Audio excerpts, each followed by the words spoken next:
नमस्ते, मैं हूँ रवीन गौतम और आप देख रहे हैं ब्लंटली स्पीकिंग और हम चर्चा करने जा रहे हैं शेयर मार्केट के ऊपर कि जो अगला सप्ताह है यानी कि जो 3 मार्च से मार्च का पहला सप्ताह शुरू हो रहा है शेयर ट्रेडिंग का, शेयर मार्केट का, वहां से लेके शुक्रवार तक का यानी कि 7 मार्च तक का सफर किस तरह का रहने वाला है।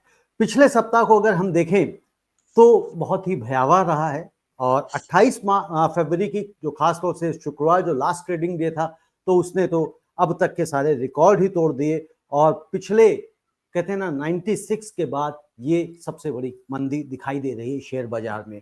अगर पिछले 5 महीनों में देखें तो पिछले 5 महीनों में तकरीबन 91 लाख करोड़ रुपए स्वाहा हो चुके हैं और सबसे ज्यादा जो नुकसान हुआ है वो फरवरी माह में हुआ है लगभग 41 करोड़ का और प्रिसाइजली 40.8 लाख करोड़ का।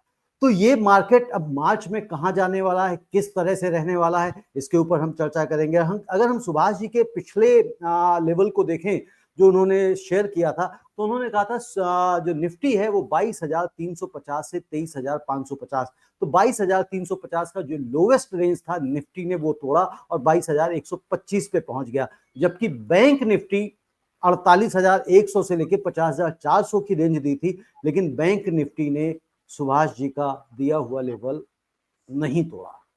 नहीं तोड़ा ना सुभाष जी? हाँ जी, हाँ जी, हाँ जी। हाँ जी, बिल्कुल नहीं तोड़ा है। हमने कहा एक बार कंफर्म कर लेना चाहिए, कहीं डाउट हो जाए। तो अब हमें ये देखना है कि जो मार्च आने वाला है या अगला महीना है या अगला सप्ताह है, बाजार का माहौल कैसा रहने वाला है? क्या ये बिकवाली लगातार चलती रहेगी जो एफआईआईज कर रहे हैं? क्या ये जो मंदी है अब रुक जाएगी? या जो लास्ट वीक सुभाष जी के साथ विश्लेषण पे बात हो रही थी तो सुभाष जी कह रहे थे एफआईआई जो है ना 21,800 पे नजरें गड़ा के बैठे हुए कि 21,800 पे बाइक करेंगे, तो अब 21,800 भी लगभग पहुंच ही गया। क्या 21,800 के नीचे भी जा सकता है? इन सब चीजों पे हम समझेंगे, बात करेंगे और फ्राइडे को स्पेशली मार्केट इतनी बुरी तरह से धड़ाम क्यों हुआ इस पे भी हम चर्चा करेंगे। सुभाष जी, आपका बहुत बहुत स्वागत है। धन्यवाद रविंदर जी, सभी व्यूअर्स का भी बहुत-बहुत धन्यवाद, जो मेरे को फॉलो करते हैं। बिल्कुल ठीक है सुभाष जी, और आपके जो फॉलोअर्स हैं वो इंतजार करते रहते हैं कि कब आपका विश्लेषण आए, क्योंकि आपका विश्लेषण हमेशा जो रेंज आप देते हैं तो उस रेंज के बहुत ज़्यादा इधर उधर जाती नहीं है और लगभग 90% तक तो आपकी रेंज बिल्कुल सटीक जाती है। और इस बार भी अगर हम देख रहे हैं कि मार्केट इतना ज़्यादा धड़ाम हुआ उसके बावजूद भी जो निफ्टी है वो थोड़ा सा नीचे गया है और बैंक निफ्टी उसी रेंज में बना रहा है। लेकिन अब ये जो पहले तो ये बताइए सुभाष जी, ये जो 28 फरवरी की जो गिरावट है उसके पीछे बड़ा कारण क्या है? क्या ट्रंप का जो टैरिफ वॉर है वो खोल दिया वो है या और कोई बड़ी वजह है? देखो रविंदर जी, ग्लोबली क्या है कि शेयर मार्केट में अनसर्टेनिटी नहीं चाहिए जी। और अभी ट्रंप ने अपने पत्ते जो बोलता है, जैसे उसने कहा कि मेक्सिको और कनाडा पे जो 25% टैरिफ है, वो 4 अप्रैल से लागू होंगे। फिर जी। बीच में उन्होंने कहा कि नहीं मार्च से लागू कर देंगे 4 हाँ, 2 मार्च। मार्च से शुरू कर दिया उन्होंने। हाँ जी, तो एक ये अनसर्टेनिटी थी और जो बात कही थी वो गलत निकली कि जी। बार-बार स्टेटमेंट चेंज होना। हम्म। अच्छा, दूसरी बात, चाइना को अभी 10% उसने एडिशनल लेवी बोला है, 10% पहले लगा रहे हैं तो 20% हो गया। जी। लेकिन अभी चाइना ने अभी रिटेलिएशन नहीं किया है, तो उनका रिटेलिएशन अभी बाकी है।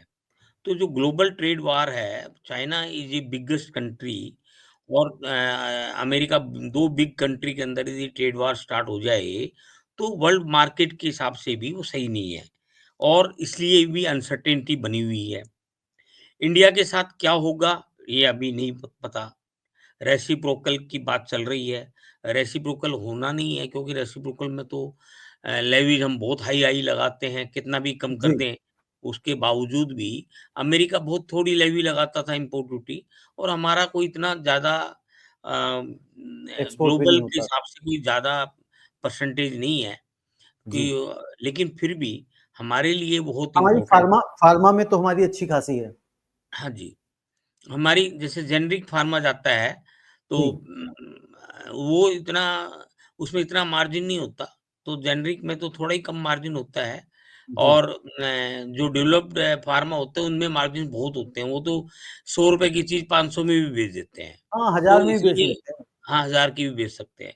तो ये बड़ा बेसिक फर्क है।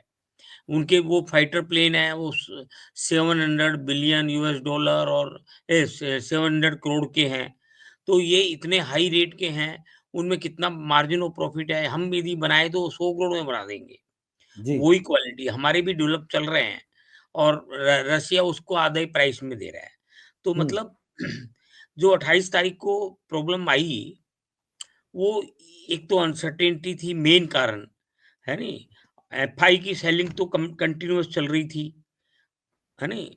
जी। और ये जो पुराने जो कारण है कि हालाँकि हमारी देखिए थर्ड क्वार्टर की जीडीपी वो 6.2% हुई है। हुँ, सेकंड क्वार्टर की 5.6% था, तो जी, उसके हिसाब से बेटर हुई है और बेटर हो फोर्थ क्वार्टर जो एक्सपेक्टेड है, वो 7.6% जीडीपी एक्सपेक्टेड है। हुँ, तो पूरे साल का जो जीडीपी एक्सपेक्टेड है, वो 6.5% है जी। पहले और आई थिंक हमारा 6.8 की हम बात कर रहे थे। नहीं मतलब बाद में 6.4 कह दिया था हमने, जी, तो जी, उससे बेटर है 6.5। जी, जी। अच्छा, एक चीज़ और है, हमने फाइनेंशियल 23 और 24 हुँ, 22-23 और 23-24 दोनों का भी बेटर कर दिया है जीडीपी, है ना? तो जैसे 1% तो 23-24 में बढ़ा दिया और 0.6% 22-23 में बढ़ा दिया। तो हमारी जो 3 साल की लास्ट 3 ईयर की जो जीडीपी है, वो 8.2% हो गया। उसको देखते हुए तो 6.5% जीडीपी कम है, लेकिन हमारी जो परफॉर्मेंस सेकंड क्वार्टर में जो थी जीडीपी की 5.6 चली गई थी और 6.2 से 6.4% से ज़्यादा उम्मीद नहीं कर रहे, तो 6.5% आना इज़ ए पॉजिटिव। तो है जी, नहीं? तो मतलब ये सारे पॉजिटिव भी है। और यदि हम इसके पीछे देखें जीडीपी हमारी क्यों बढ़ी? ये प्राइवेट कंजम्पशन बेटर हुआ है, हुँ। जो कि जीडीपी को कंट्रीब्यूट करता है ना? और हमारा एग्रीकल्चर और सर्विस सेक्टर तो स्ट्रॉन्ग है, वो थर्ड क्वार्टर में भी स्ट्रॉन्ग रहा, फोर्थ क्वार्टर में भी उम्मीद है स्ट्रॉन्ग रहने का, है? और तो एग्रीकल्चर और सर्विस सेक्टर का कंट्रीब्यूशन जीडीपी में काफ़ी है। लेकिन मैन्युफैक्चरिंग मैन्युफैक्चरिंग माइनस हो गया। हाँ, मैन्युफैक्चरिंग भी हमारा जो जीडीपी में कंट्रीब्यूशन है वो 15-16% का ही है। तो मतलब यदि अ, हमें इसको जीडीपी जो मैन्युफैक्चरिंग का बढ़ाना पड़ेगा, इस पे हमें बहुत हुँ, फ़ोकस करना है। और जी, इसके लिए जो टैरिफ है, ये यूएस वाला, ये बहुत इम्पोर्टेंट है। जी। तो हाँ जी, तो ये टैरिफ वार जो चल रहा है, ये अनसर्टेनिटी की वजह से और एफपीआई की सेलिंग की वजह से 28 तारीख को काफ़ी मार्केट टूटा। काफ़ी मार्केट टूटा। लेकिन अब एक चीज़ यहीं पे और जो ये 1996 के बाद जो ये बड़ी गिरावट बताई गई है, 5 महीने लगातार गिरावट, इसको आप किस तरह से देख रहे हैं? देखिए, क्या है, कोविड में की जो गिरावट आई थी, है ना? जी, वो वर्ल्ड वाइड थी और अ, वो फंडामेंटल पर थी कि भी हमें पूरे वर्ल्ड को नहीं पता था कि ये सिचुएशन क्या बन गई है, लोग घर पे बैठ गए थे। अभी जो जी, आई है, ये कोई टेक्निकल है, कोई इतनी फंडामेंटल मैं इसको नहीं कहूँगा, क्योंकि ओके। एफपीआई ने हमारे स्टॉक को एक्सपेंसिव समझा। हुँ, देखो एफपीआई का स यदि हम हाईएस्ट रेट के वाले दिन देखें तो इनका 950 बिलियन यूएस डॉलर इंडिया में इन्वेस्टेड था ओके, और इन्होंने सिर्फ 25 बिलियन यूएस डॉलर का माल बेचा है अभी तक, सिर्फ, जो कि कुछ भी नहीं है। मतलब आप समझो हाईएस्ट 950 से 25 बिलियन यूएस डॉलर वो 3% भी नहीं है। और अब उनका घट के 25 बिलियन यूएस डॉलर बेचने के बाद उनका घट के आज यदि स्टॉक की वैल्यूएशन करें तो 800 बिलियन यूएस डॉलर अभी भी आज के करंट प्राइसेस के ऊपर उनका स्टॉक इंडिया में है। तो हम इंडिया में। वो इस तरह से नहीं कह सकते कि वो एग्जिट हो रहे हैं। हम हुँ, ये हुँ, कह रहे हुँ, हैं कि भी वो उन्होंने इंडिया की एलोकेशन कम कर दी और दूसरे मार्केट की बढ़ा दी, एलोकेशन बढ़ा दी। ओके, और ये एलोकेशन वापस चेंज भी हो सकता है। यानी एक चीज़ और इम्पोर्टेंट है, यूएस इकोनॉमी का जॉबलेस क्लेम का जो डाटा आया है, वो जी, बढ़ के रहा है। तो वो भी एक नेगेटिव है, थोड़ी-सी यूएस इकोनॉमी थोड़ी स्लो हो रही है, ये एक इंडिकेशन हम्म, है नहीं? और ये भी जो एक कारण हमारा है, बिल्कुल। हाँ, और जो एक ये भी है कि जो अभी हमारा जैसे 1 मार्च को जो डाटा आया है ऑटो सेल्स का, वो भी जी, इम्पोर्टेंट है। जी, वो मिक्स्ड डाटा है, हालाँकि ज़्यादातर तो ऑटो सेल्स बढ़े हैं, कुछ जी, कंपनियों की घटी है, लेकिन कुल हम्म, मिला के चीज़ें पॉज़िटिव। और पीएमआई का डाटा आना है, तो जी, हाँ, तो ये सारे ये भी हमें ध्यान रखना पड़ेगा। हाँ जी, आगे हम्म, चलिए। जी। अब एक चीज इसमें ये समझाइए हमें कि जब हुँ, हम, एक समय ऐसा था जब शेयर मार्केट बूम कर रही थी, बढ़ रही थी, तब हम ये कहते थे कि शेयर मार्केट इंडियन इकोनॉमी का बैरोमीटर है। तो अगर आज जब शेयर मार्केट धड़ाम हो रहा है, तो क्या इसे आज भी हमें इंडियन इकोनॉमी का बैरोमीटर मानना चाहिए और देखना चाहिए कि भाई भारत की अर्थव्यवस्था खराब हो रही है? क्या हम इसको इस तरह से देखें? देखो, ये कैपिटल मार्केट हमेशा इकोनॉमी का बैरोमीटर माना जाता है, लेकिन ये फ्लक्चुएशंस को हमें देखना पड़ता है। कई बार ये शेयर मार्केट के परसेप्शन पे, है नी? वो ज़रूरी नहीं है वो फंडामेंटल के हिसाब से ही चले। तो मार्केट में मिस प्राइसिंग भी होती है, मिस कैलकुलेशन भी होती है, तो मार्केट में बहुत सारे फैक्टर्स होते हैं, जिसकी वजह से शेयर घटते बढ़ते हैं। तो मोटे तौर पे it is a barometer of the economy. और जैसे हमारे स्टॉक्स एक्सपेंसिव माने जा रहे हैं। पैसा पहले आप सोचो कोविड के टाइम पे में इंडिया में पैसा आया था एफपीआई का, जी, बाहर का। और दबा के पैसा आया 3-4 साल से, और हमारा सितंबर में ऑल टाइम हाई था इंडेक्स। और उससे यदि देखें तो काफ़ी डाउन आ गया है। मिड कैप और स्मॉल कैप ये 25-25% के आसपास गिर गए हैं, और लार्ज कैप 16% के आसपास गिर गया है।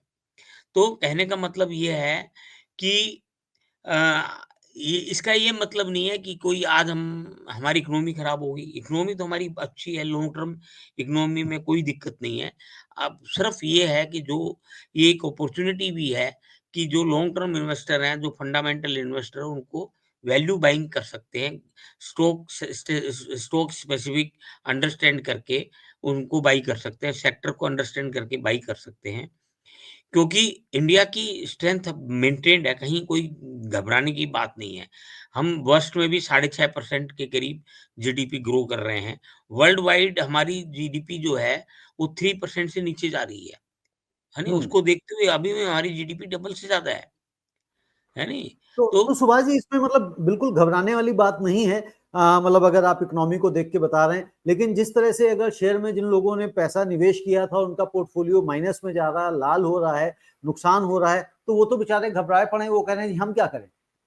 ना, ये है कि यही शेयर मार्केट है। जब कोरोना था, एकदम मार्केट टूट के 10,000 से निफ्टी नीचे आ गया था, फिर पुश बैक भी 6 महीने में मिल गया था। तो जी।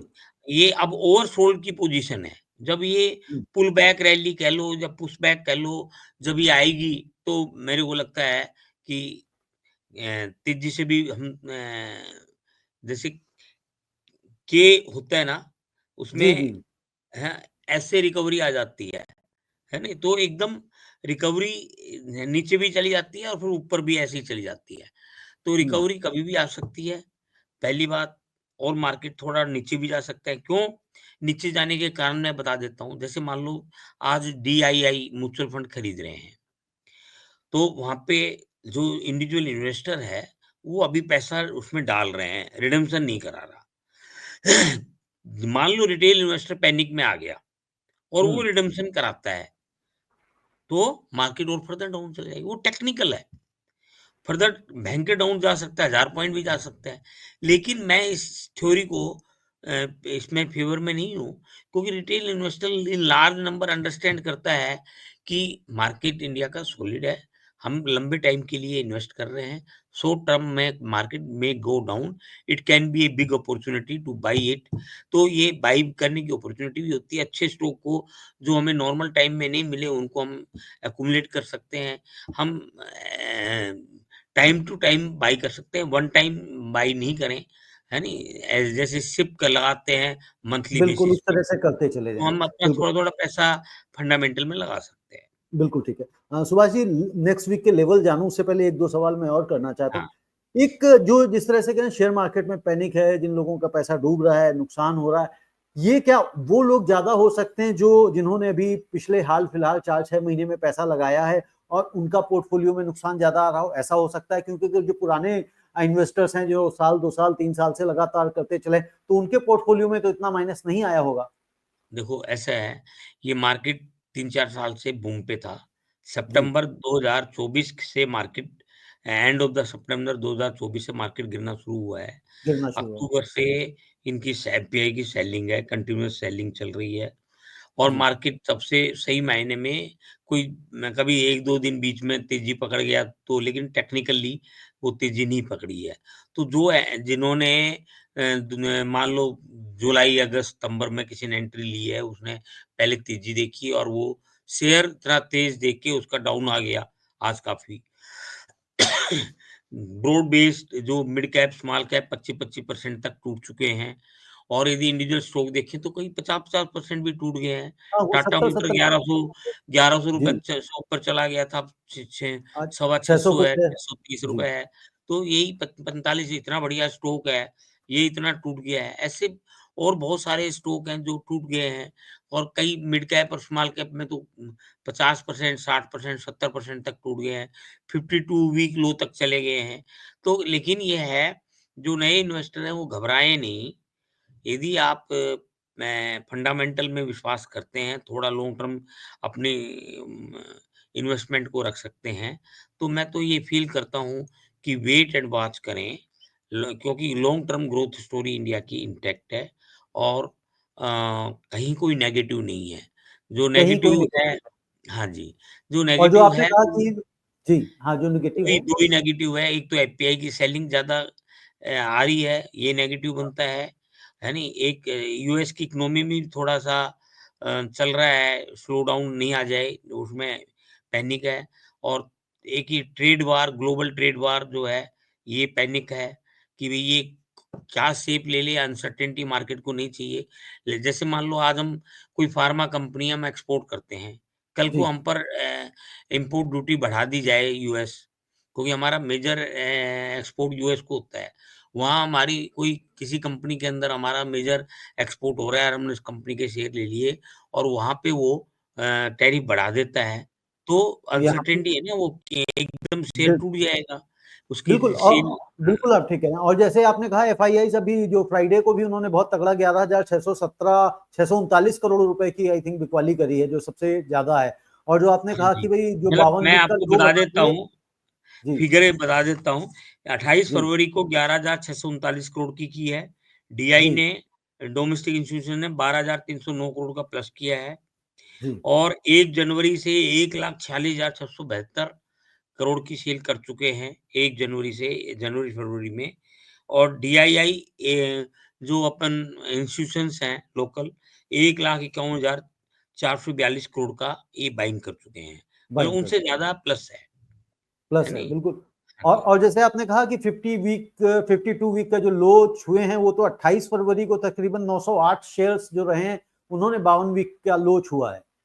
हाँ जी, तो अब सुभाष जी एक चीज़ जी हाँ, कुछ कह रहे हैं आप? हाँ, हाँ, मेरे कहने का मतलब यही है कि पैनिक तो है मार्केट के अंदर, और जिसका जिन्होंने ऊपर तक इन्वेस्ट किया हुआ है, उनको बहुत तकलीफ है, और जिन्होंने बोरोड फंड करके इन्वेस्ट किया हुआ है, वो और भी ज़्यादा तकलीफ में है नहीं? लेकिन यदि उनके पास सरप्लस पैसा और है अभी इन्वेस्ट करने का, तो तो वो अभी एवरेज कर लें। थोड़ा-थोड़ा पैसा इन्वेस्ट कर सकते हैं फंडामेंटल हुँ, शेयर में, बिल्कुल ठीक और बात। लॉन्ग टर्म के लिए। लॉन्ग टर्म के लिए। बिल्कुल सुभाष जी। अभी नेक्स्ट वीक पे चल रहा हूँ, उससे पहले एक क्वेश्चन मेरे दिमाग में और आ रहा है इस इकोनॉमी को ही समझते हुए। अभी मैं एक डेटा पढ़ रहा था कि हरियाणा में 75% पॉपुलेशन जो है वहाँ की वो बीपीएल है, below the hmm, poverty line है। हुँ, 75% पॉपुलेशन। ठीक है। तो ये आंकड़ा मतलब अपने आप में बहुत बड़ा हो जाता है। दूसरा जो जिस तरह से फ्री बीज का कल्चर हमारे देश में जोर पकड़ता जा रहा है तेजी के साथ में, यह भी क्या हमारे जो ये शेयर मार्केट का मतलब जो निगेटिविटी आ रही है, माइनस जा रहा है, यह भी क्या इसमें बहुत बड़ा रोल प्ले कर रहा है? और आगे भी अगर इसमें अगर कोई सुधार नहीं आया, इस पे कोई रोक नहीं लगी, तो और खतरनाक हो सकता है हमारी अर्थव्यवस्था देखिए के लिए? रविंद्र जी, मेजॉरिटी स्टेट के अंदर बीजेपी है और बीजेपी कह रही है कि भी हम अपना टोटल बजट का 8% से ज्यादा, है नहीं, ये हम इसको फ्री बीज बोलते भी नहीं है। वो कहते हैं कि ये गरीबों को वो जो गरीब है कल्याण उनको, योजना बता रहे हैं, हाँ, गरीब बिल्कुल। कल्याण योजनाएं में, है नहीं, वो योजनाएं के अंदर उसको कवर करना चाहते अब हैं। सुभाष जी नाम तो कोई भी रख दें, अब जब दूसरे ये मैं बाँटते हैं तो मान कहते लेता हैं हूँ, देखिए कि हाँ, ना बियॉन्ड दूसरे बाँटते हैं 8%। तो रोड़ी कह देते हैं, हम बाँटते हाँ, हैं तो कहते हाँ। हैं कि गरीब कल्याण बियॉन्ड योजना है। लेकिन तकलीफ कहाँ होगी? जब 8% से ऊपर ये बजट बनाना शुरू करेंगे और अभी हुँ, 8% तक तो मैनेजेबल है, क्योंकि हमारा देश जो है ना, इक्वलिटी आप देखोगे, एक या तो बहुत ही अमीर है या एकदम गरीब है। तो लोअर तबका को उनको सपोर्ट करने के लिए वो कंजम्पशन भी बढ़ती है, इकोनॉमी को वो गति भी प्रोवाइड करते हैं। तो इ इतने तक तो मैं कहता हूँ कि चलेगा, लेकिन ये बढ़ना नहीं चाहिए। और इनकी बीच-बीच में स्टेटमेंट आती है और फिस्कल डेफिसिट, ग्रोथ और फ्रीबीज़, इनको तीनों को बैलेंस करके चलना पड़ेगा, डेवलपमेंट। तो ये तो ये डेवलपमेंट भी बहुत ज़रूरी है। और आप देखो कैपिटल बजट इनका अच्छा रहता है, फिस्कल डेफिसिट कंट्रोल में है, हैं, और फ्रीबीज़ अभी बियॉन्ड वे प्रोपोर्शन बढ़ा नहीं है। तो अभी हम जैसे दिल्ली के इलेक्शन ने थोड़ा अलार्म दिया था, अभी 2500 का वो भी लेडीज़ को, महिलाओं को देना है। पुअर लेडीज़ को देंगे, और हाँ, जबकि उसका भी कहा था कि भई पहली कैबिनेट में वो हो जाएगा, पहली कैबिनेट में साइन हो जाएगा, वो शायद नहीं हुआ, अब वो शायद 8 मार्च को होना है। तो हाँ, उसपे हाँ। भी एक वो आ रहा है कि भई शायद बजट ही नहीं है सरकार के पास में, दिल्ली सरकार के पास वो पैसा देने के लिए। तो वो पैसा कहाँ से आएगा? हाँ, मतलब वो तो जैसे बीजेपी कह रही है कि भई हमें खाली खजाना मिला है। एक ये भी कारण है। बाकी देखो पॉलिटिक्स तो पॉलिटिक्स है। मैं इस चीज़ पे हुँ, कमेंट नहीं करूँगा, जी, है नहीं? बाकी यही है कि ये गवर्नमेंट का यदि फ्रीबीज़ वग़ैरह अमाउंट एक लिमिट से बढ़ता है, तो नेगेटिव है इकोनॉमी में।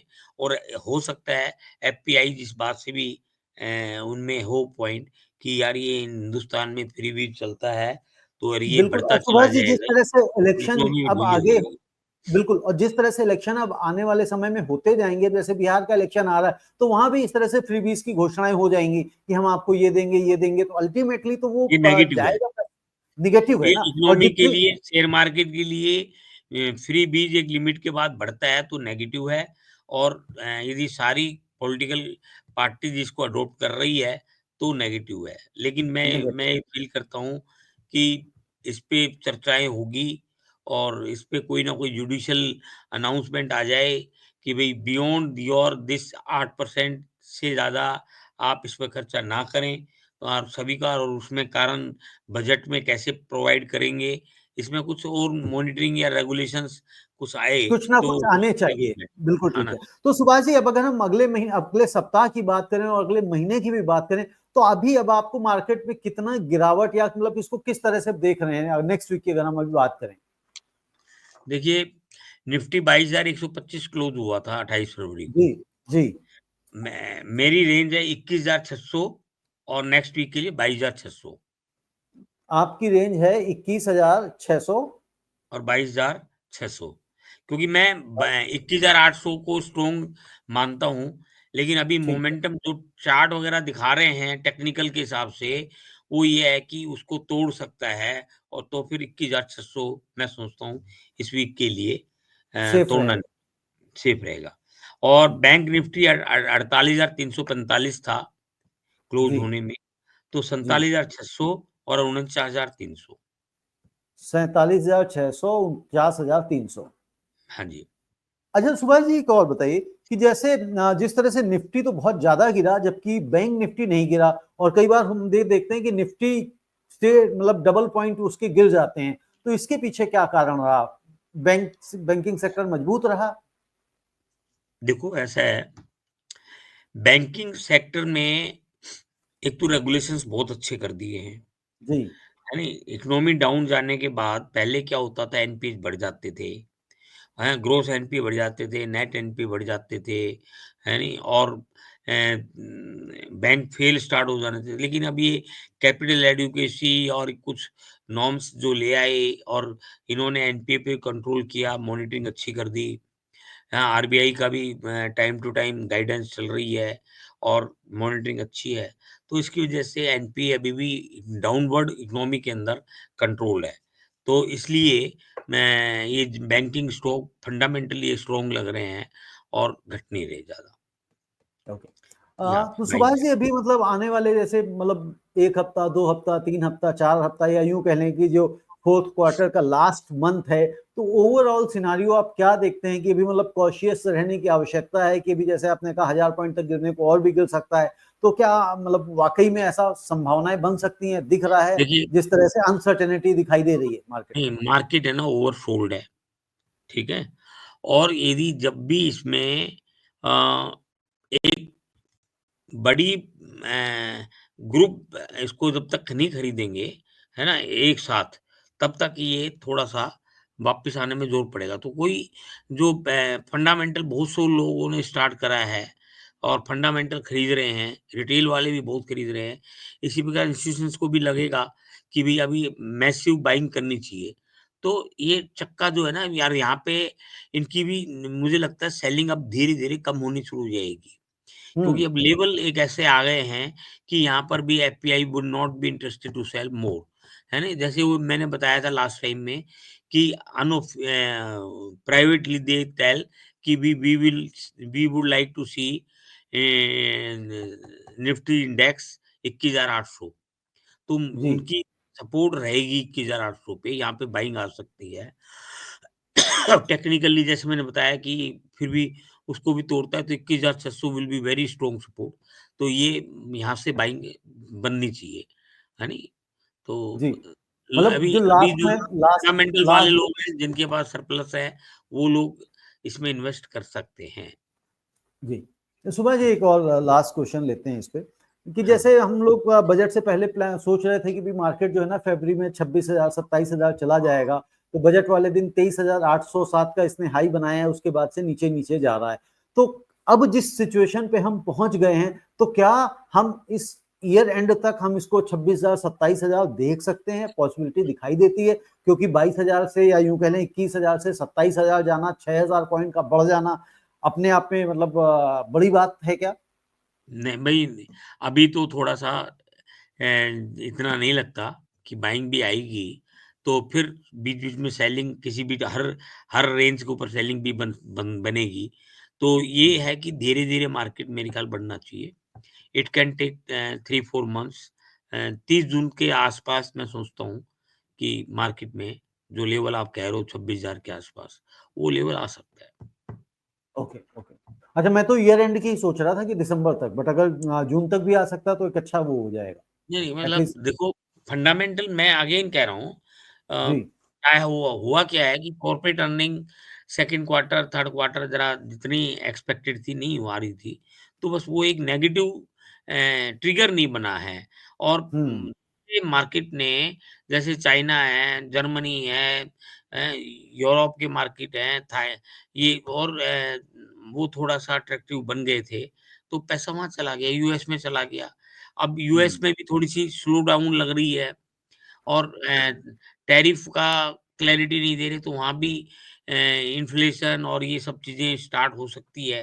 तो कैसे वो टैकल करते हैं, ये सर्टेनिटी जब तक नहीं बनेगी टैरिफ की, बिल्कुल ठीक है। तब तक ये बिल्कुल ठीक है, थोड़ा तब तक वेट एंड वॉच वाली स्थिति है और देखते रहें और समझते रहें सभी लोग। और जो आई थिंक आपने लेवल्स दिए हैं, एक बार मैं फिर दर्शकों के लिए रिपीट कर देता हूँ। निफ्टी 21,600 से लेके 22,600 की रेंज दी है सुभाष जी ने, और बैंक निफ्टी 47,600 से लेके 49,300 की रेंज दी है। लेकिन जब भी आप शेयर मार्केट में ट्रेड करें तो हमेशा वित्तीय सलाहकार की सलाह अवश्य लें, क्योंकि आज अगर हम शनिवार को ये विश्लेषण कर रहे हैं और पता लगता है कल ट्रंप जी ने कुछ बोल दिया, कहीं कुछ और घटना हो गई, तो पता लगा सोमवार को जो मार्केट खुलेगी तो जो डेटा है वो कहीं से कहीं पहुंच जाते हैं, जिस तरह से आपने भी 28 फरवरी को देखा। तो आप इसी तरह से जो भी आपके प्रश्न होते हैं, आप प्रश्न पूछ सकते हैं और हम उसके जवाब सुभाष जी से ले लेते हैं, जो आपके प्रश्न बीच-बीच में आते हैं। और सुभाष जी, आपका बहुत-बहुत धन्यवाद और हम नेक्स्ट वीक फिर मिलेंगे और इसी तरह धन्यवाद से रविंदर जी, सभी आपका व्यूअर्स का बहुत-बहुत धन्यवाद। धन्यवाद।